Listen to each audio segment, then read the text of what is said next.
Well, hello and welcome to the Wednesday Morning Mug. We're halfway between Christmas and New Year's on the last Wednesday Morning Mug of 2016. And the Wednesday Morning Mug started around March of 2016, and it just built and built and built and built up as the year went on. And I'm very excited to see how far it has become and all the other things that have branched off since it started in March, and I was in Fort Myers doing my Bailey Brew quickies, and I'll be doing that again in 2017 with the Red Sox spring training. But this is Ironman Herb Bailey with Charlie the Mug, and I'm doing the Wednesday Morning Mug, and this is the last regular season picks from the Steam, from the Charlie Harper Mug. Hasn't been a banner season with the Steam, gotta say. But, Charlie, we all have our off years. So, Week 17, here we go. Pats over the Dolphins. I'm not going to ditch the Pats because they destroyed my Jets. The Colts over the Jags, the Bears over the Panthers.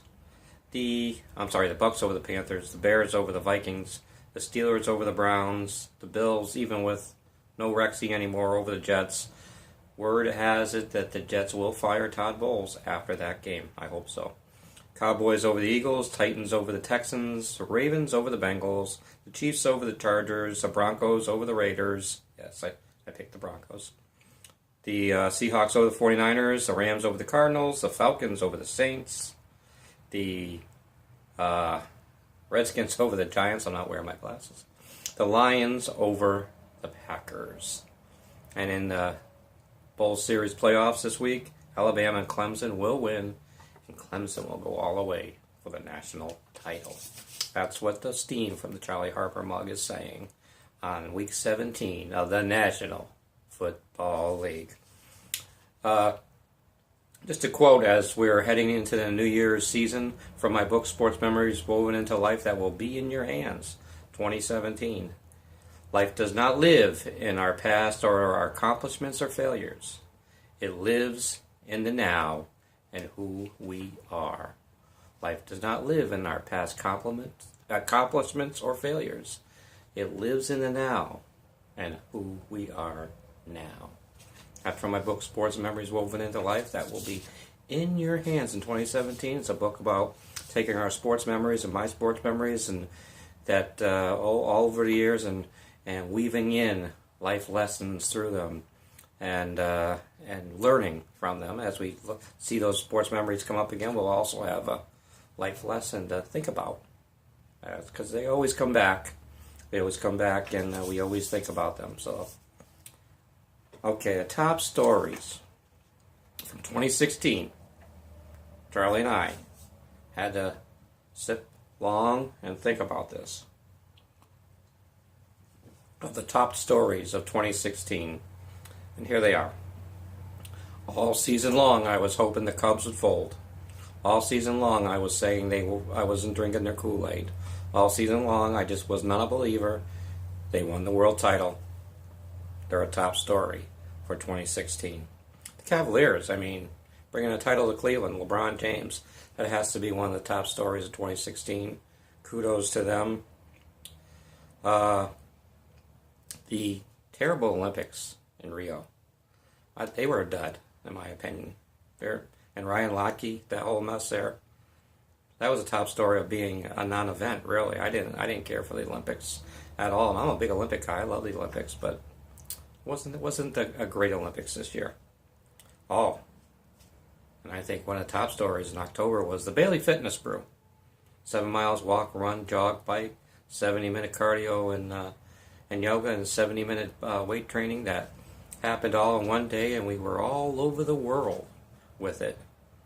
And 28 states were represented, and 3 countries, and it was just a great day in October, and we'll have a second annual Bailey Fitness Brew, which will even be bigger and better, with shirts and everything.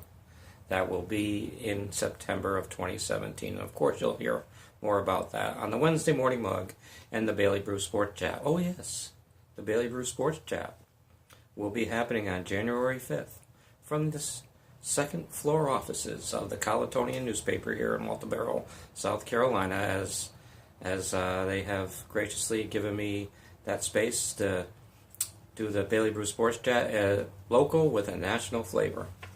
I'll be interviewing some local people, but it'll go national and worldwide. And it should be a great, great time. I'm looking forward to January 5th. And I'll be having the wrestling team from Carleton County High School on as my first guest. Looking forward to it. Should be fun. Should be fun. Huddle 5, my sports counseling, is global through the internet and video. I'll be looking for that on Facebook. Huddle 5, it's sports counseling, taking the athlete to 5 steps to enhance their where they are as an athlete, and to get if there's a loss of excitement or focus, we can get the focus back. I'll be looking for that Huddle 5 sports counseling. It's now worldwide. And that's an exciting thing. So, from Charlie, the mug. Boy, I get a lot of compliments about Charlie. Charlie is the star of the show, let me tell you. He really is. He's the star of the show. Oh, wait a second. Do you see him? My mom has a little gag gift for Christmas. Gave me the Nature Boy, Ric Flair. Woo! Thanks, Mom. She knows her little boy. She knows all about what I like. And of course, you see the Ironman. You see the Red Sox hat on top of the TV because it's coming up soon. Spring training in March, and I'll be in Fort Myers, and I will be doing interviews, and it should be a fun time. But it's winter. Let's focus. Oh, by the way, my Yukon Huskies fired Bob Diaco as head coach. Rumor has it from my sources in Connecticut that former coach Randy Edsall will be the next coach of the Yukon Huskies, and that's a win-win. He's always been very sorry for leaving the way he did. He'd like to make it right. They were a great program under Randy Edsall. They were in the Fiesta Bowl against Oklahoma. They were beating everybody in bowl games. They even beat the South Carolina Gamecocks in a bowl game, the Papa John's Bowl. So Randy Edsall on his way back to head coach the Yukon Huskies in the American Conference. Just take a long look at us now, because in a couple of years we'll be in the Big 10 or Big 12 or wherever, because Yukon's football program will be back and shining. And that's what I think of that. So this is Ironman Herb Bailey along with Charlie saying, everybody have a happy new year. Have a happy new year, and I hope that all your resolutions and your dreams for 2017 happen. Remember, and I said this on my Bailey Brew Sports Chat and on the Facebook page, 2017 for me will be my best fitness year ever at age 53. Get ready. Oh, all you people that love my fitness positivity, it's going to be back in a big way in 2017. You all have a great week.